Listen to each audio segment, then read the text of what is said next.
I thought I would make a video because I have not been on here for so long, and I thought maybe people think that I am not coaching anymore, or maybe they think that I'm struggling, or maybe they think I don't care about them anymore because I'm not making videos that are free for everybody to be able to watch that wants to. And to be honest, I just have not thought about it. It's like been off of my radar for however long it's been since I made the last video. But I was talking to a client yesterday, and I used an analogy, as I always do. Anytime I can think of one, I do. But I was using an analogy that I felt like sometimes as I'm saying analogies, I'm like, that's dumb and it doesn't really make sense, but I just keep carrying on with it and hoping that it will kind of wrap up and make sense. But other times I'm making an analogy and I'm like, actually, this is a good one. I feel like this one, it would have worked for me. It would have given me a good visual, and I'm gonna share it because I feel like it was a pretty good one. So if it doesn't work for you, then leave it. And if it does, then great. Hopefully it can help you. So it was about this, as most clients tend to do, overthinking and the worry and the what ifs and the just sort of like letting time pass as anxiety is increasing from day to day, knowing what it is you need to do, but just being so afraid to do it. And I used the analogy, and I've been working with this client for a while, and there is a lot of fear that pops up. There's progress made, and then fear comes and consumes this person, and then they kind of throw themselves right back, where they started. And I was telling them, if you could think of like the eating disorder as like this person, because it does feel life-threatening. An eating disorder before you recover and as you're challenging things, like it actually feels terrifying. The level of anxiety is as if someone had a knife over their head and they're coming at you to stab you and just chase you. And so I use that analogy as I think about like if the eating disorder was a person with a knife, right? And they're look extremely dangerous and very threatening. And this whole time, rightfully so, you're going, oh my gosh, I have to stay away. I have to stay away. It's so scary and dangerous. It's so scary and dangerous. But imagine if this person with the knife symbolized an eating disorder, the eating disorder. And imagine if it actually wasn't real. It was like a blow up. It's like a facade of a person with a knife that was coming at you. But you never got close enough to actually see, oh my gosh, this is so bogus. This is just like a blow up figure holding a knife. I thought all this time I've wasted and been so afraid just to live my life. I've been so afraid I was going to get stabbed, right? Or essentially in this case, I've been so afraid to actually just recover because I didn't know. I felt like there was so much threat involved in trying to recover that I couldn't do it. And so I said, you need to get close enough. You need to get close up so that you can see that this figure with a knife is actually fake. It's actually not reality. It's not real. It's not scary. It's fake.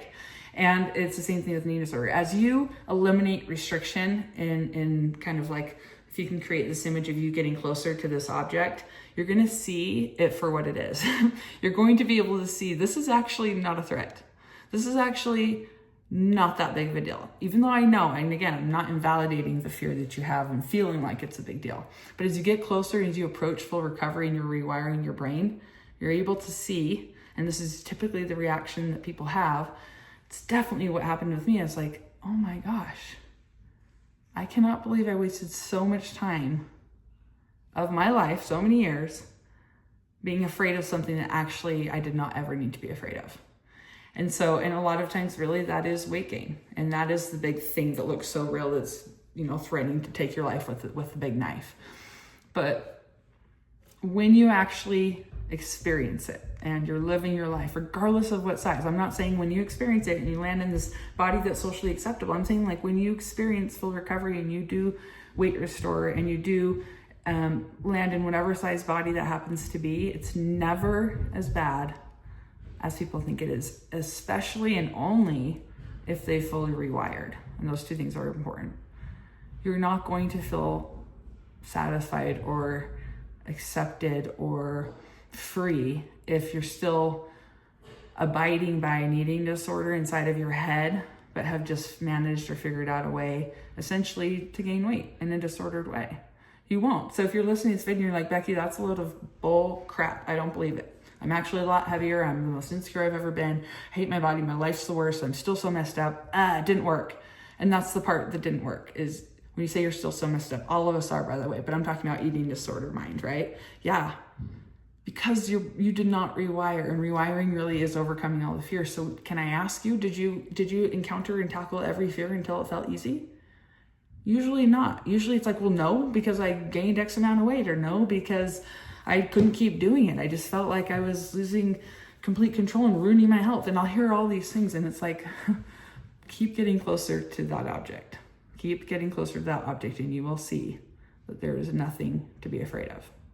And that was my message. That was my analogy that I used. And I did not use that analogy in my own recovery because I just thought of it. And I feel like it depicted kind of my experience very accurately, though.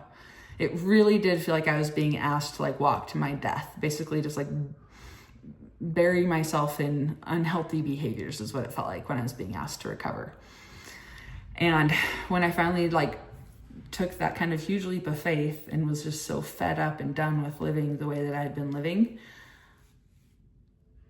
as I started quick, so I was able to get closer faster. And this is why like going really slow, usually it's like you're gonna psych yourself out.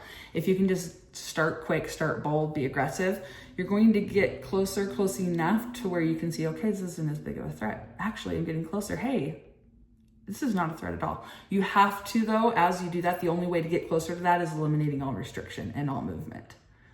That's the only way you're going to get up close enough to see that you made it, to see that this is actually something that's totally doable. And it's hard. It's really hard for people to trust me. And even just this analogy, it's like, yeah, but how do you know it's not a huge threat to me? I've just done this long enough that people who really do free themselves from their eating disordered brain will say the same thing and will be so happy. Sorry, dogs in the background. Will be so happy that they actually did it. And I still remember the fear. I still remember how hard and scary it was to recover.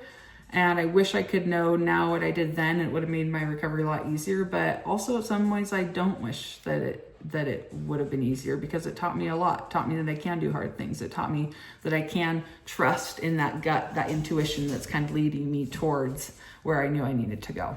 So that's my message today. I have no idea when I'll be back on, but I am alive. My kids are all like have grown a foot, I feel like, since I was on here last, and matured a lot, and just living life. Such fun stages of life for my older three and my younger one. But those older three, especially, are just keeping me really busy.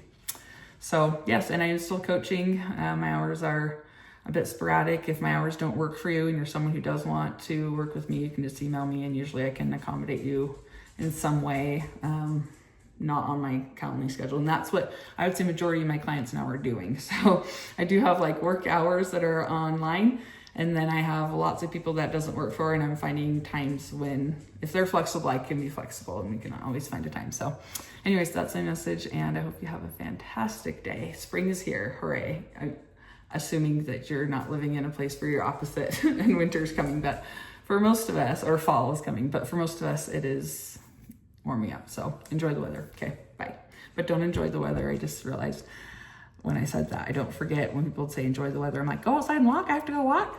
No, don't do that. Just like open your window when you're driving, or sit on your porch on the bench, that kind of thing. So this is for a whole nother video. It's just reminded me when spring rolled around how anxious I would be. And I just be like, oh my gosh, how am I going to do the no movement thing? When's the spring coming? So I will make another video about that, but enjoy the weather, not giving into that urge to feel like you have to move now. All right. Have a good day. Bye.